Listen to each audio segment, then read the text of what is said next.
Radio Eternidad, impactando el presente con un mensaje eterno. Nos gozamos en el Señor y en su palabra. Y gracias a su palabra es que podemos hablar de tantas cosas, porque es una palabra rica. Es la voz de Dios para su pueblo en el día de hoy y para su pueblo en todas las edades. Y la única. La única voz. La única voz. No. Así que es para nosotros un privilegio estar de nuevo con ustedes en su programa Hombres de Verdad. Y queremos continuar el programa donde dejamos el anterior. Empezamos a contestar la pregunta de un oyente que preguntaba, decía, soy pastor, ¿puedo trabajar secularmente? Uh-huh. Y entonces sentamos las bases de la naturaleza del trabajo pastoral para concluir que lo ideal es que una persona dedique todo su tiempo a este trabajo. Sin embargo, José, lo cierto es que no siempre es posible. No siempre es posible. Si tú eres enviado por tu iglesia a plantar y es una iglesia pobre que no puede sostenerte, o tú tienes en tu corazón, yo me acuerdo, José, cuando tú iniciaste la obra en el sector de Honduras, aquí en la República Dominicana, en Santo Domingo. Yo recuerdo perfectamente. Tú iniciaste esa obra y en ese momento que yo recuerde, si estoy equivocado tú me corriges, pero en ese momento que yo recuerde, tú no estabas sostenido por nadie. No. Tú empezaste a predicar el evangelio y empezaron las almas a convertirse y empezaron a congregarse y a reunirse. Y yo creo que tú eras pastor de ese grupo antes de que tú pudieras estar a tiempo completo. Porque el punto es lo ideal, pero como hemos dicho en tantas ocasiones en este programa, a veces lo excelente es enemigo de lo bueno. ¿Por qué? Porque lo excelente sería eso, pero hay circunstancias donde no es posible. Y no es solamente circunstancias o coyunturas que no permiten que tú tengas de dónde vivir para dedicarte al ministerio. Hay aún consideraciones de otro tipo, José, porque nosotros vemos al apóstol Pablo en el capítulo 9 de 1 Corintios, donde él dice claramente que es correcto. De hecho, da una declaración que sería muy chocante para muchos hoy. Dice él, ordeno pues que los que predican del evangelio vivan del evangelio. Uy, tú das esa declaración así sola en ciertos contextos y van a enfatizar la idea que tienen de que los pastores lo que son unos vividores, que son unos lobos, etc. No, eso tiene un contexto en el cual se dio. Pero el mismo apóstol que dijo eso fue el mismo apóstol que en algunas iglesias prefirió trabajar con sus manos y no recibir ofrenda de ellos por ciertas razones que habían. Estaban algunos atacando su apostolado, estaban atacando su pastorado y encontraba eco en algunos hermanos. Y él dice, yo no quiero poner tropiezo al evangelio. Exacto. Así que, José, ¿cuáles son los principios que nosotros podemos dar acerca de un pastor bivocacional? Bueno, lo primero es que, como dice Marcos, tenemos que admitir que eso existe. Que eso existe y que puede ser fructífero también. Uh-huh. Eso ha pasado con muchas personas que nosotros hemos conocido. Claro, hay iglesias que por su contexto llaman a personas a tener un ministerio pastoral bivocacional porque este tipo de iglesias tiene una estructura mayor que le permite decir, necesitamos tener un pastor exclusivamente para un área, porque son iglesias grandes que tienen 6, 7 u 8 pastores. Bueno, perdona que te interrumpa, nosotros somos 7, y de los 7, 4 estamos a tiempo completo. 3 sí, no. 3 no. 3 no. Y sin embargo, participan en todas las reuniones, tienen el mismo grado de autoridad y todo. O sea, igual.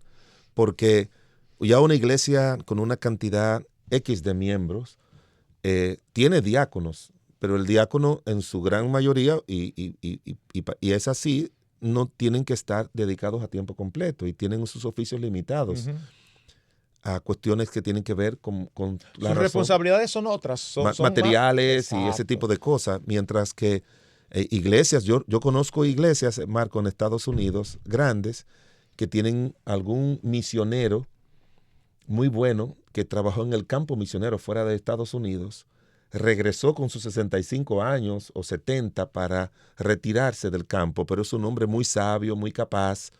Iglesias le han dicho, ven para que tú seas pastor con nosotros y tú ayude a los pastores en dirigir esto, en aconsejarnos por aquí. Entonces tú tienes a alguien que te pastorea a ti en aspectos específicos que tú lo necesitas y que también puede ayudarlo en la consejería. Hay iglesias que tienen pastores para la consejería.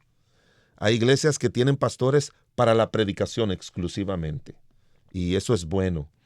Hay pastores que lo tienen para la administración, porque parece que la Biblia da pie a eso cuando dice mayormente los que trabajan en la predicación. Entonces ese término mayormente abre el camino para que se puedan tener a personas así.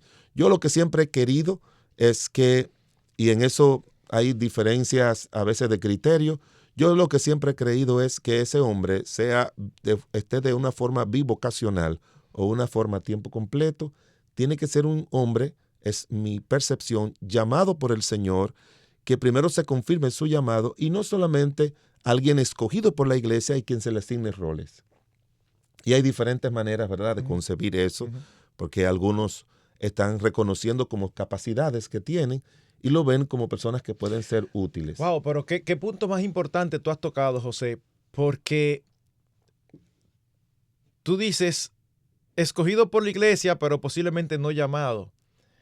Pero al mismo tiempo, yo no creo que nadie sea llamado si no es reconocido por la iglesia. Ah, no, claro.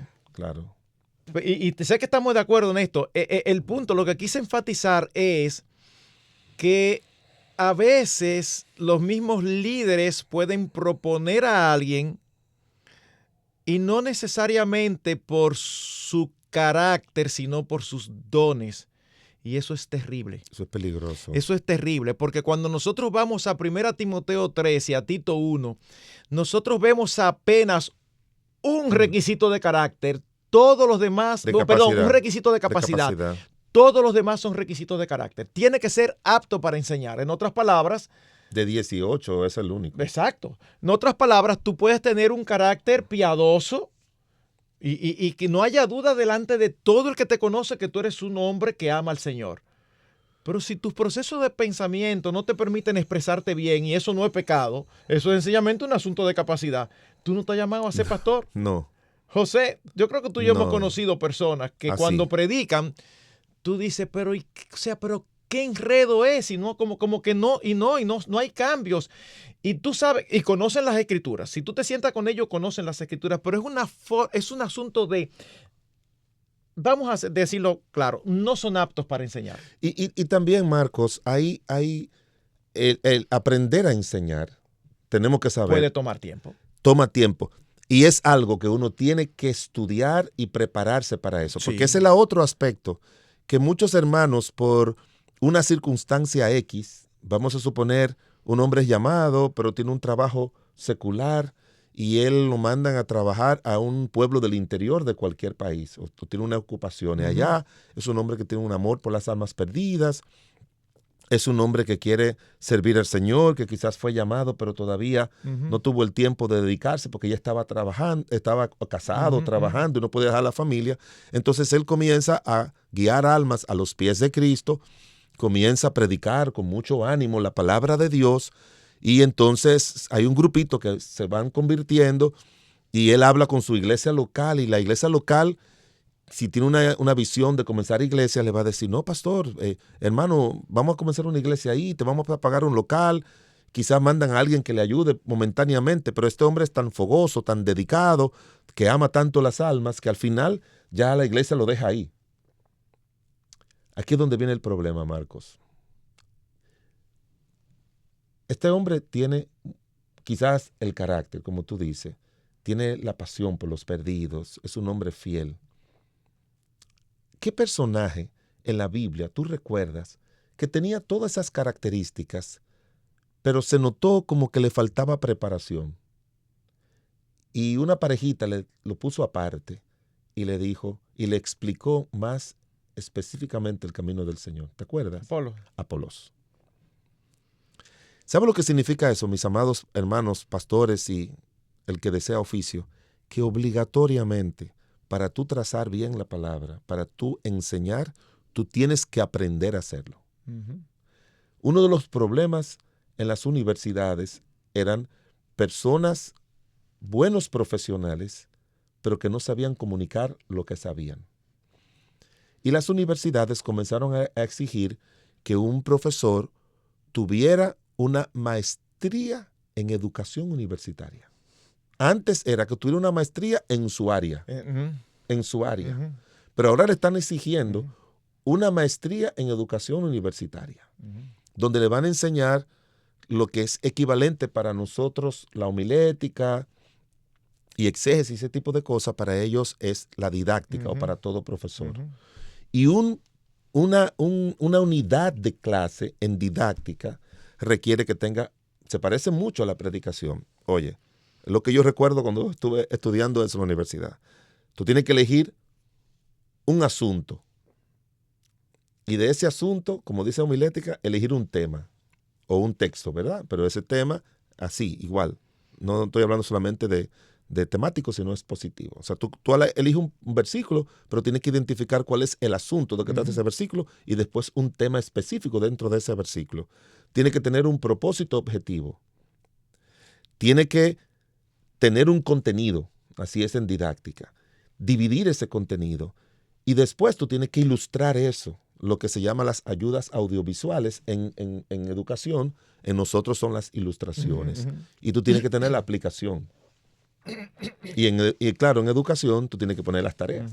Y en la palabra de Dios, el que enseña bien tiene que dejarles como tareitas a las personas, que, como dice la palabra de Dios, en esto pensad, o cuando le dije a Timoteo, considera lo que te digo. Entonces, tiene que haber un entrenamiento. Seas que tú seas a tiempo completo o bivocacional, tiene que haber un entrenamiento. Las razones por las que hay tantos problemas, divisiones, Marcos, de todas las iglesias que tú lees en las Sagradas Escrituras, desde el libro de Romanos hasta Apocalipsis 2 y 3, que habla de iglesias. ¿Cuál es la iglesia que tenía más problemas de diferentes tipos doctrinales, matrimoniales? La iglesia en Corinto. ¿Y por qué? Porque no tenía líderes. Había estado Cefas y se había ido, parece ser. Había estado Pablo, y tú sabes que Pablo, las persecuciones no lo dejaban durar mucho. Había estado Apolos. Entonces, iglesias que no tienen un hombre de Dios fijo, preparado y capacitado, va a crear problemas. Una iglesia grande, una iglesia que tenía muchos dones, dice la Biblia. Pero era una iglesia, toda iglesia necesita un hombre que sepa trazar bien la palabra de Dios, que se haya preparado. Como decía Alejandro Treviño en una de las clases de homilética que yo tomé, él dice, lo primero que tú tienes que hacer en la predicación es 3 cosas. Divide tu asunto y divide tu asunto. Porque esas son como las dosis, ¿verdad? Es cuando tú vas el método deductivo, inductivo. Tú vas de lo particular a lo general o de lo general a lo particular. Porque la gente tiene que aprender eso. El Señor Jesucristo, en el Sermón del Monte, no mezclaba tópicos. Él agarraba las bienaventuranzas y ya. Agarraba el tema del divorcio, del adulterio y ya, de la oración y ya, del ayuno, de no te afanes, de los frutos. O sea, él era bien específico con lo que trataba. Igual el apóstol Pablo con esa prédica excepcional del Areópago. De manera que lo que queremos hacer énfasis es que sea que tú seas bivocacional, o sea que tú estés dedicado a tiempo completo, tú tienes que ser una persona con un carácter, con llamado, tiene que tener un carácter y una vida piadosa que la respalde y tiene que ser apto para enseñar. Tiene que estar capacitado para eso. Hay un versículo, Marcos, y perdóname que continúo, pero tú sabes que la Biblia, dicen, las escribieron cerca de 40 autores. Uno de ellos es el profeta Amós. El profeta Amós, Dios lo llamó para que él predicara. Y un día él trajo un mensaje al rey Jeroboam, y el rey Jeroboam se molestó con ese mensaje, como pasa con todo el que está mal. Cuando tú traes el mensaje de Dios, gente se va a molestar. Entonces él se molestó y quería como matar al profeta Amós. Y entonces Amasías, uno de esos profetas supuestamente de Dios, pero que hacen una liga no correcta con los príncipes para su favor, Amasías dijo a Amós: vidente, vete, huye a la tierra de Judá, come allá tu pan, profetiza allá, y no profetice más en Betel, porque es santuario del rey, capital del reino. Entonces Amós respondió a Amós y dijo a Amasías: yo no soy profeta, ni hijo de profeta, yo soy boyero y recojo higos silvestres. Y Jehová me tomó de detrás del ganado y me dijo: ve y profetiza a mi pueblo Israel. Y entonces él le dice: yo estoy haciendo un trabajo bivocacional aquí. Predico la palabra de Dios, atiendo a mis animales. Y de una manera u otra encontramos que el método de Dios en aquella época era el profeta no le hablaba al pueblo acerca de los 10 mandamientos, cosas así. Pero el profeta tenía que tener, como creyente, mucho conocimiento de Dios, porque Dios utilizaba eso con el profeta para enseñarle al pueblo que ellos habían dejado los mandatos de Dios. Isaías, Jeremías, pero ellos conocían la palabra de Dios. Y porque muchas veces dicen: no, yo me paro a predicar como los profetas, palabra de Jehová que vino a mí la doy. No, esa gente conocía. Esa gente conocía. Esa gente se sentaba, porque para mí, Marcos, palabra de Dios viene a ti cuando tú te sientas, tú te arrodillas y le oras al Señor, le dices: Señor, dame el sermón que tú quieres para tu pueblo, y tú te sientas, obviamente, y tomas las escrituras, y el Señor por su espíritu te guíe a cuáles porciones de las escrituras Dios quiere que tú tomes en cuenta. Entonces, podemos decir, Marcos, que sí se puede ser un pastor, un predicador bivocacional. Podemos afirmar eso, pero también yo añadiría, como le digo a todos, procura, con la ayuda y la gracia de Dios, que puedas estar a tiempo completo. Exacto. Aspira a eso. Exacto. Esa es la idea, José. Si tú eres un pastor bivocacional porque no quieres dejar el nivel económico que tienes. Porque tienes familia también ya cuando Dios te llama. Sí, pero vamos a hablar porque hay razones que son, es verdad, o sea, tú puedes tener familia. Y si la iglesia no está en condiciones, si la iglesia no está en condiciones de pagarte lo que implica el sostén de tu familia, no debes sentirte mal porque eres bivocacional. Sí. Sí debes sentirte mal si tú eres bivocacional porque tienes un nivel al que te has acostumbrado que la iglesia no puede sostener y tú no quieres bajar el nivel. La línea divisoria puede ser muy tenue, pero vamos a decirlo así. Una cosa es que tú tengas todas tus necesidades cubiertas y otra cosa es que tú puedas tener ciertos lujos. Esa es la diferencia. Hay necesidades y hay cosas que no son necesidades. Y el ministerio requiere sacrificio, Marco. El ministerio requiere sacrificios. Del tipo y económicos también, el ministerio y materiales requiere sacrificios. se lo requiere. Así que eso es una parte. Y hay otros elementos que debemos también considerar al respecto, pero ya nos están haciendo señas que necesitamos hacer nuestra primera pausa. Quédese con nosotros, por favor. Te motivamos a apoyar la obra que Dios está haciendo por medio de Radio Eternidad. Puedes hacerlo depositando tu ofrenda por cualquiera de estos medios, desde cualquier parte del mundo, vía PayPal con tu tarjeta de crédito o débito a través de nuestra página web.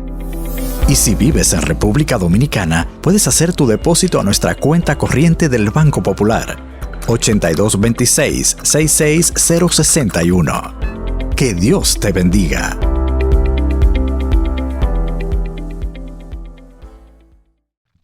Retornando, José, a donde nos quedamos, hablando del pastor bivocacional, tú dijiste algo que para mí es como el centro si uno es pastor de una iglesia, y sobre todo si es pastor solo, Ujú.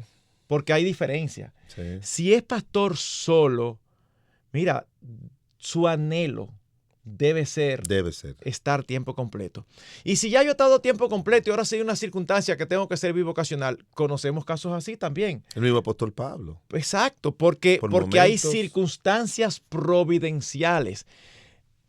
El punto sería, ¿estás seguro que es Dios quien te está llevando de nuevo a trabajar secularmente y no tú porque perdiste tu enfoque o por una motivación incorrecta? Déjeme aclarar esto porque, como hablaba ahorita con el pastor Marcos, siempre uno quiere explicar ciertas palabras y el término la providencia de Dios es un término propio de la teología y no propio de las escrituras bíblicas o del término común. O sea, ahí no aparece ese Es término. como el término Trinidad. Sí, no aparece. Pero déjeme decirle algo. Es un término que todo cristiano tiene que aprender a manejar. Todo cristiano, no es asunto de pastores. Tú tienes que identificar si situaciones vienen a tu vida de forma circunstancial o providencial. Circunstancial significa muchas veces que son propias de nuestra vida humana y terrenal, que no podemos evitarlas, que son propias y que Dios no nos las va a evitar. O sea, si tú un día te enfermas, pudiéramos decir así, que Dios puede evitarla, pero es parte de tu vida, no te puedes sorprender de eso. Pero las que, cuando hablamos de algo providencial, es que Dios tiene un objetivo y un propósito en permitirte eso, en mandar eso a tu vida. O sea, y eso es lo que va a ayudar mucho a que tú como cristiano entiendas que si hay un llamado al ministerio, hay algunas cosas que providencialmente Dios permite en tu vida para que tú aprendas a dedicarte a servir al Señor. Y una de ellas son los sacrificios que envuelve el servir al Señor. Yo haría una diferencia entre circunstancial y providencial de esta manera. Toda circunstancia es providencial porque no escapa al control de Dios. Y Dios permite toda circunstancia con propósito. Sí. Sin embargo, no necesariamente una circunstancia implica que Dios te está guiando aquí. Eso es como no llevarnos por lo circunstancial, sino por lo providencial que va más allá de tú decidir, pero Dios me está enviando esto con tal propósito o me lo está enviando con tal otro. Entonces nosotros podemos a veces confundirnos y decir, no, pero pasó tal cosa, entonces yo entendí que Dios, pero quizás tienes un compañero de milicia maduro, sabio, que te diga, no, pero mi hermano, eso no necesariamente significa eso. Quizás Dios lo que quiere es esto y esto y esto. Sí, espérate. Pero la providencia de Dios está siempre manejando los asuntos en nuestras vidas con sus buenos propósitos, que generalmente también son, que siempre son buenos para nosotros. Mira por qué yo lo dije, Marcos. En varios contextos surgen nuevas congregaciones. Y la razón es que hubo un desacuerdo con el pastor, hubo un problema en la iglesia, hermanos se disgustaron y dentro de eso que se disgustaron. Y hasta hubo pecado de por medio. Exacto. En términos de actitudes. Exacto, y dentro de esos que se disgustaron, hay uno que era un hermano de lo que ayudaba, que era líder, y se le acerca al hermano y le dice, mira, yo me voy de esta iglesia porque yo no voy a seguir bajo esas circunstancias. Y él le dice, no, yo creo que es igual. Pues hermano, vamos a comenzar nosotros una iglesia.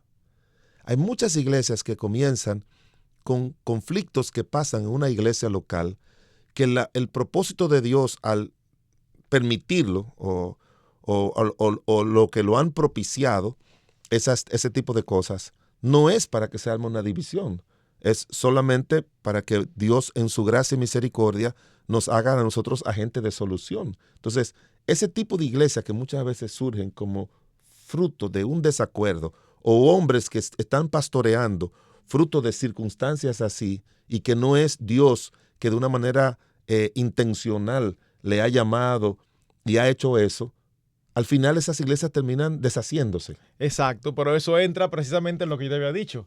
Se llevaron de circunstancias e interpretaron mal las circunstancias. Ellos interpretaron que las circunstancias lo que les indicaba era que tenían que levantar otra iglesia.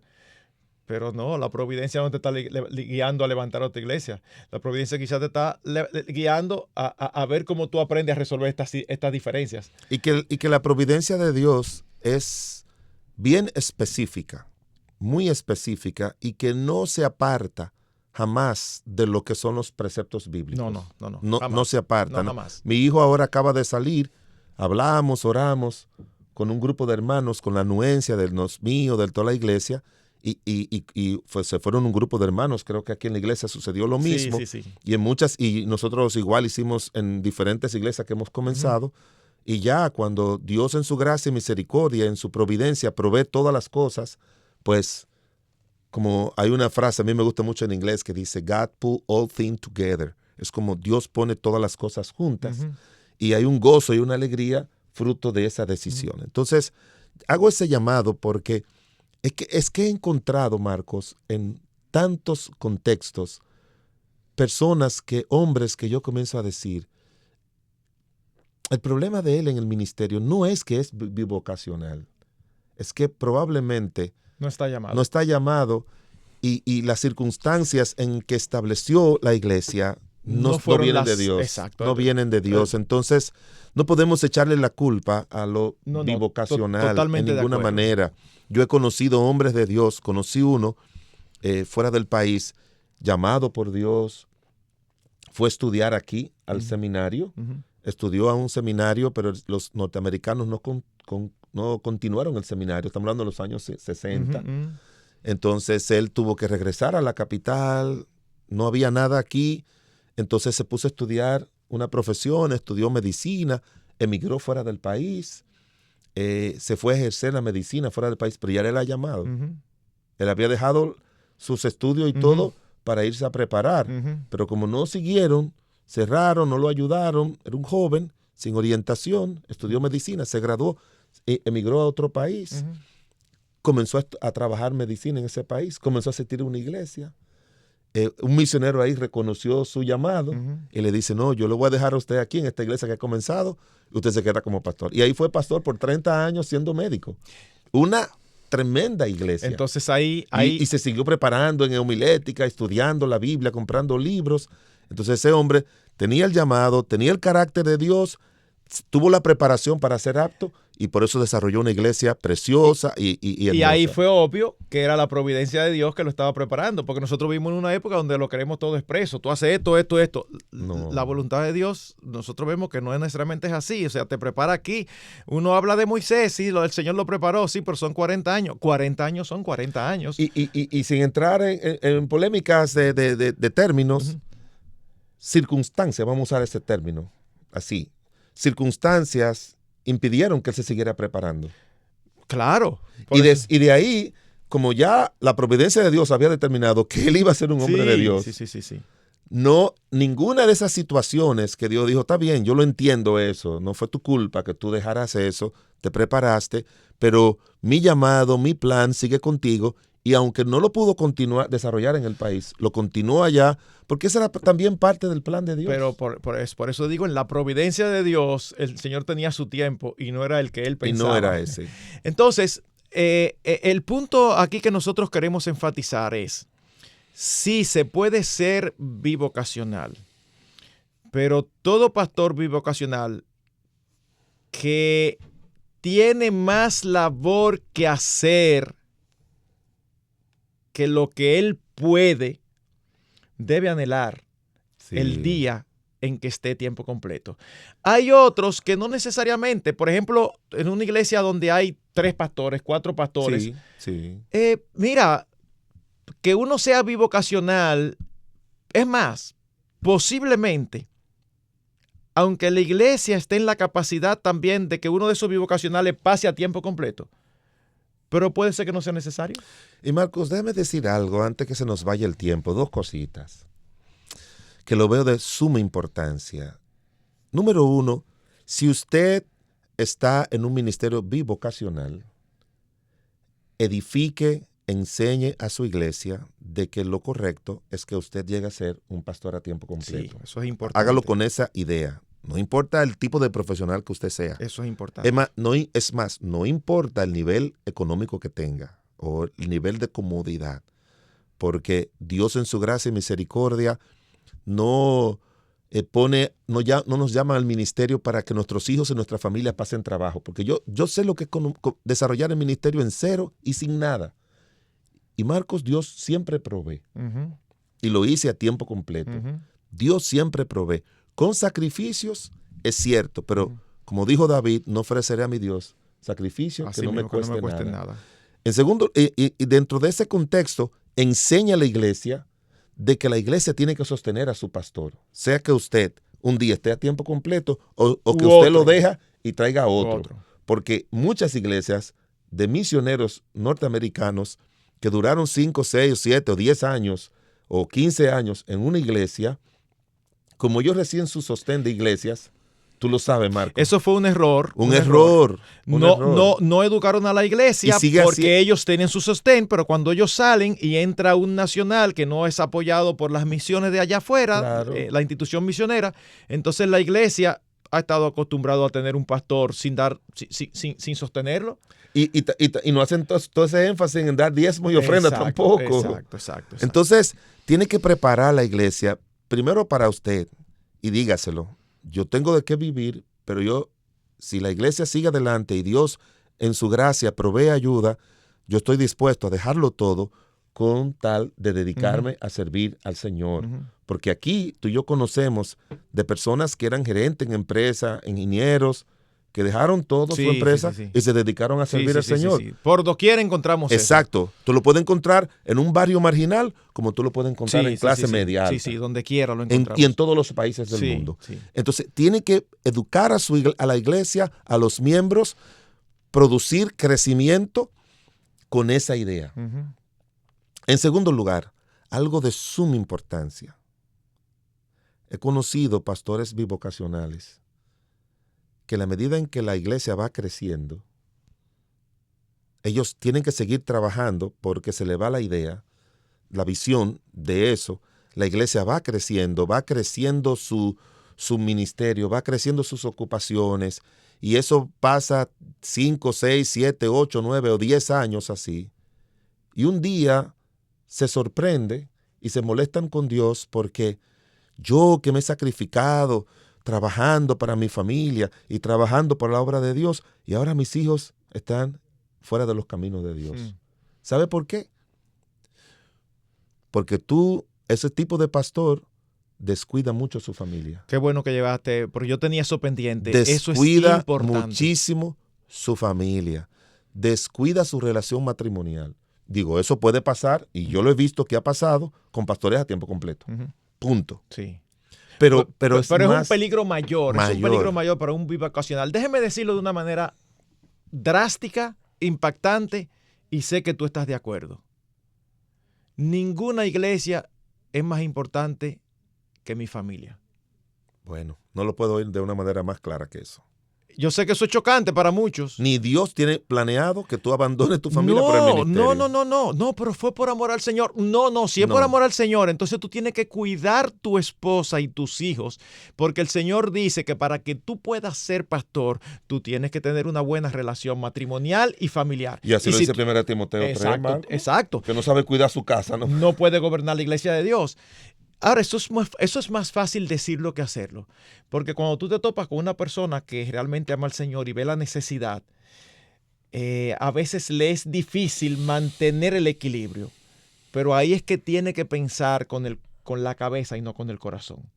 Ahí es que tiene que decir, hay cierto límite. Yo estaba leyendo esta mañana, como sabía que íbamos a tratar este tema, me puse a buscar algunas cosas y me encontré con un artículo de un pastor amigo mío que conozco, hablando de cuando él era bivocacional. Mira, o sea, se levantaba tempranito. Era impresionante. Tú dices, ¿cómo una gente puede vivir? Y dice él, yo estuve los primeros 10 años de ministerio, fue así que yo viví. Pero él decía, pero sí tenía claro que mi familia iba primero. Y había cosas importantes que hacer. Y dice él, mira, sencillamente no se podían hacer. O sea, que en esta iglesia hace falta tal cosa. Fantástico. Yo lo puedo hacer porque tengo la capacidad, pero no tengo el tiempo. Y no tengo a nadie que lo haga. Pues, y no voy a sacrificar el tiempo de mi familia. Exacto. Entonces, ¿sabe qué? Eso no se va a hacer. Pastor, pero usted puede. Bueno, puedo en términos de capacidad. Pero hacerlo significa quitarle el tiempo a mi familia porque ya no puedo más. Entonces, eso es fundamental. Descuidar la familia por la iglesia, al final va a terminar perdiendo la familia y perdiendo la iglesia. Sí, y un autor dijo, la iglesia puede tener otro pastor, pero tu mujer no puede tener otro marido. Exactamente. Y tus hijos, No la iglesia tener. puede tener otro pastor, pero tus hijos no pueden tener otro papá. No. Eso es fundamental, mis hermanos. Y, Eso que es- no, y si le pasa a alguien, que no le eche la culpa al ministerio. De verdad, Dios Exacto. no diseñó eso. Ujú. No diseñó eso. La providencia de Dios no te ha puesto todo ese cúmulo de trabajo para que tú descuides a tu familia. No. Vamos a decirlo de otra manera también bien drástica y fuerte. Nadie pierde su familia por causa del ministerio. No. Nadie. Pastor, pero yo conozco casos. Bueno, pues vamos a investigarlo, porque tú sabes que estoy seguro que lo que vamos a encontrar fue que descuidó la familia. Entonces ahora dice que lo perdió por el ministerio. No, no lo perdió por el ministerio. La perdió por no tener sus prioridades claras. Y hay dos cosas que son más importantes que el ministerio. Primero, tu devoción y tu relación personal con Dios como cristiano y tu relación matrimonial y familiar. Así mismo. Y para esas dos cosas hay que invertir tiempo. Yo recuerdo de un pastor que conocí en Estados Unidos, que él dice que era súper ocupado. Él estaba aquí, duró unos años aquí como misionero, venía de Sudamérica. Y él me dice que estaba súper ocupado y que para poder como desarrollarse tenía y desarrollar algunas cosas, asumió una ocupacioncita de un programa de televisión en los años 70 por ahí. Y entonces, como tenía conocimiento de eso, la gente del canal le dijeron, pero mira, ayúdanos, y así tú no pagas no pagas tu espacio de televisión para las cosas del Señor. Y él lo asumió, pero fue asumiendo mucha responsabilidad y más, creo que eran 4 hijos que tenía, más la esposa, más la iglesia. Y él dice que un día entró a un banco y una señora le dijo, ay, yo siempre veo su programa de televisión y yo me quedo mirándolo a usted y digo, ese se ve que es un hombre de oración, que busca del Señor. Y dice él que él llegó a su casa y dijo, perdóname, Señor, porque él decía, si yo dedicaba 3 o 4 o 5 minutos a la oración y a tener mi devoción, de mi relación con el Señor era mucho. Uf. Y comenzó a levantarse, como dice tu amigo, a las 3 de la madrugada, a orar, a leer su Biblia, a fortalecer su relación con el Señor. Y Dios lo usó en el poco tiempo que duró aquí, y en Estados Unidos Dios lo ha usado muchísimo. Y sus hijos están en los caminos del Señor. Hay uno de ellos que es pastor también. Amén. Mira, yo no digo que siempre sea el caso, pero cuando tú tienes un hijo que Dios llama o que se dedica al pastorado, eso significa que no es un hijo frustrado porque papá me abandonó por el ministerio, porque como dicen los libros, los hijos no van a querer saber nada, ni del ministerio, ni de la iglesia, cuando se dan cuenta que por el ministerio y por culpa de la iglesia, que no tiene nada que ver con eso, perdieron a su papá. Óyeme, cuando un hijo es abandonado por su padre por causa del ministerio, ese hijo va a hacer cualquier cosa menos entrar al ministerio. Y no va. No. Déjenme añadir algo, ya que el tiempo se nos está yendo, déjenme añadir algo adicional. Aún para el que está a tiempo completo esto es importante, pero adquiere una importancia yo creo que todavía mayor en un bivocacional, y es tener el apoyo y la aprobación de su esposa. Sí. Porque tú dices, no, por el que soy llamado soy yo. Espérate. O sea, tu esposa se casó contigo, tú no eras pastor. Ahora tú tienes un llamado. Fantástico, no hay problema. Pero si tú vas a ser pastor bivocacional, eso va a apretar el tiempo de la familia. Entonces, evidentemente estamos siendo claros en que no debemos descuidarla. Pero eso no significa que no haya un poquito más de sacrificio que asumir. si tu esposa está de acuerdo, va a ser una ayuda. Ella te va a proteger, ella te va a defender ese tiempito tuyo. No, espérate, aún con los niños, vamos a hacerlo de esta manera. Pero si tu esposa dice, no, yo no quiero eso, yo te voy a perder o lo que sea. Uno puede, si es una mujer carnal, mira, puede ser lo que sea, pero al final, ¿sabes qué? Es tu esposa, es tu compañero de vida y sería terrible que tú decidieras aceptar un pastorado bivocacional si tu esposa no está de acuerdo. Y además, Marcos, todo el mundo tiene la idea de que espera algo de la esposa del pastor, como pastora. Incorrectamente, le ponen unas demandas terribles. Sí. Y déjame decirte que aparte de las demandas que le ponen, realmente ella la asume. Sí. Ella tiene que asumirlas algunas, porque tiene que acompañar a su esposo en el ministerio. Exacto, eso sí, pero a veces claro. A veces es como, si tú vas a ser esposa de pastor, tú tienes que tener la capacidad de dar escuela dominical, de dar estudio bíblico y tienes que tocar el piano. ¿De verdad? Era así. Espérate, sí, pero que eso sucedió porque llegaron misioneros aquí que gracias al Señor su esposa lo hacía. Y entonces fue como si eso pasó a ser un requisito no escrito en la palabra. Sí, pero eso es importante. De manera que agradecemos a ese el hombre que mandó esa pregunta de cómo batallar con eso. Yo sé que, Marcos, si alguien hizo esa pregunta es porque está batallando. Y espero que por la gracia de Dios, las orientaciones que el Señor les ha dado, y puede ser que usted también encuentre algunos libros de librería que le den una orientación en la internet. Usted puede poner eso y hay escritos colgados allí que le pueden ayudar, porque lo que queremos es, y con eso terminamos este tema, que Dios le pueda usar a usted como bivocacional, pero que también usted un día esté dedicado a tiempo completo si fue llamado por el Señor, porque es mucho mejor. Y donde quiera que se desempeñen, nuestro anhelo es que todos sean hombres de verdad. Radio Eternidad, impactando el presente con un mensaje eterno.